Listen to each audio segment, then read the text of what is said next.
I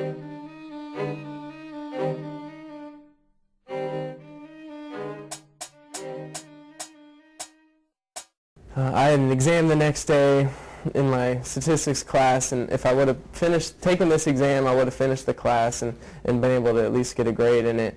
And I had all the intentions of going home that night, but I had done a little bit of cocaine to stay awake to get home because I was too drunk to drive, and that led to a little bit more cocaine so maybe I could look over some of my homework and stuff.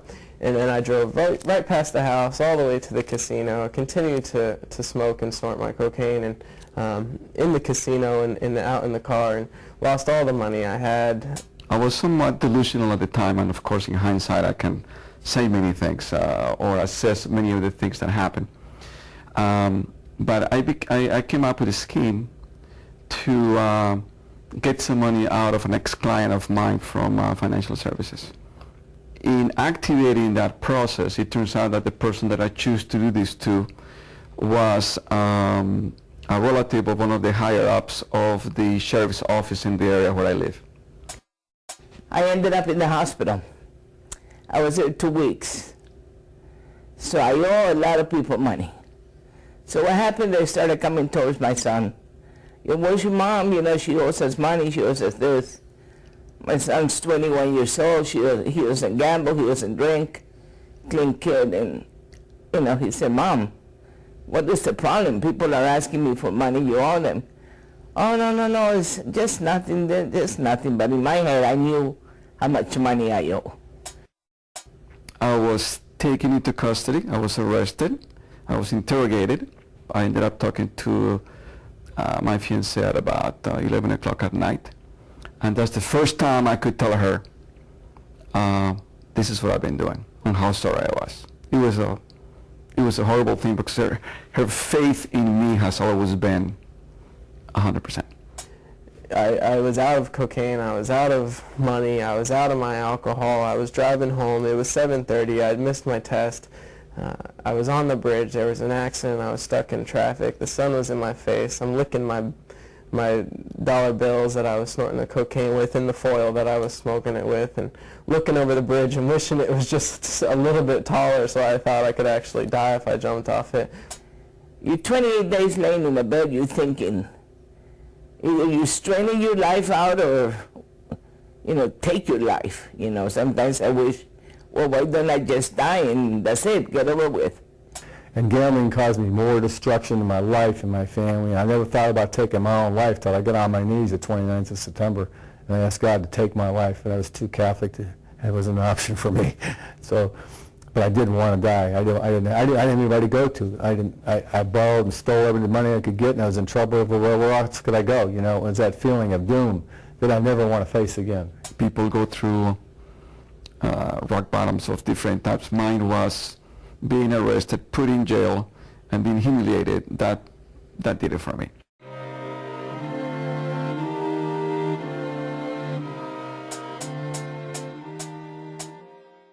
So I made a promise. I said, if I come out of this hospital walking in good health with the same mind, I will never bet $1 again. And the sun was in my eyes, and it just hit me, and I had a little moment of clarity where I could see my situation for what it really was, and that was hopeless. And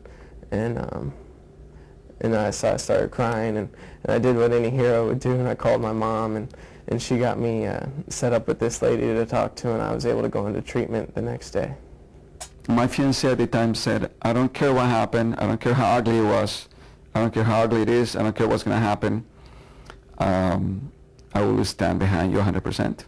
I always get just a tad emotional on what happened then, because I'm convinced that that level of faith that she had in me is what allowed me to become the person that I am today. I never felt that someone would care for me the way she did. So when you're pursuing help for a drug or an alcohol problem, when you're looking for some assistance, you know you have a problem and people around you know it.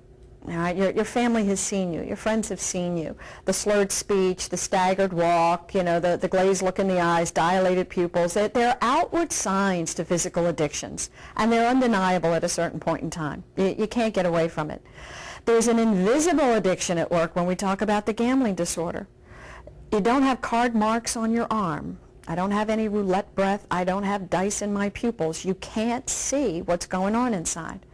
It's a very invisible kind of a problem. The Florida Council on Compulsive Gambling's 24-hour helpline offers a variety of resources and services to not only the gambler but family members or friends of the gambler.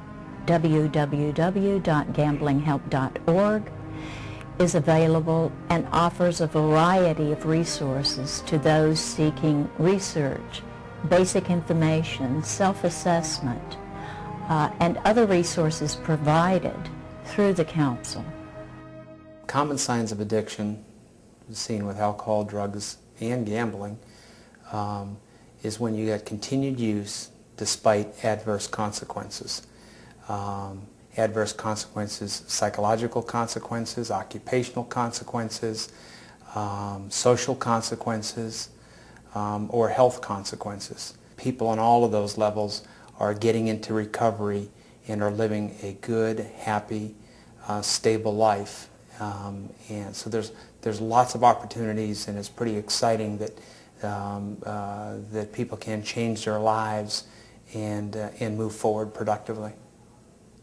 I feel proud that my son keeps telling me, Mom, you're doing great, you're a different person, your attitude has changed, our relationship, my husband, my son and I, has gotten 100% better, because I was always mad. When you lose, you get mad, you take it out on your own people, and I don't have that problem anymore. My life has changed completely. I have great relationships with family and friends I've never had before. I don't want to gamble ever again. I stopped going to the convenience stores. I stopped hanging around with the people that gamble. My phone doesn't ring no more. I don't care. I'm in peace, and I don't want to go back to that life. But if you're listening to this and you think you're drinking, and you have an alcohol drug problem, that compulsion can pick up and it can smother you. The last time I did do any gambling was before my arrest in January. It was sometime in January 2003. My last bet was 220.07. I went into treatment when I was 19 years old. My last bet was when I was 20 years old, and I just turned 22 now. And I haven't gambled almost 32 years, and I've been away from alcohol and drugs about 34 years. I haven't had a drink or a drug in a little over 2 years, and I haven't made a bet in 16 months. So my advice would be, if there's someone you can trust, or there's someone you can share your story with, if you can share your heart out that there's something going on that you need to tell someone, to have the guts to go to someone, or if someone notices that you have a problem, to be able to open your heart and your ears and try to accept the message.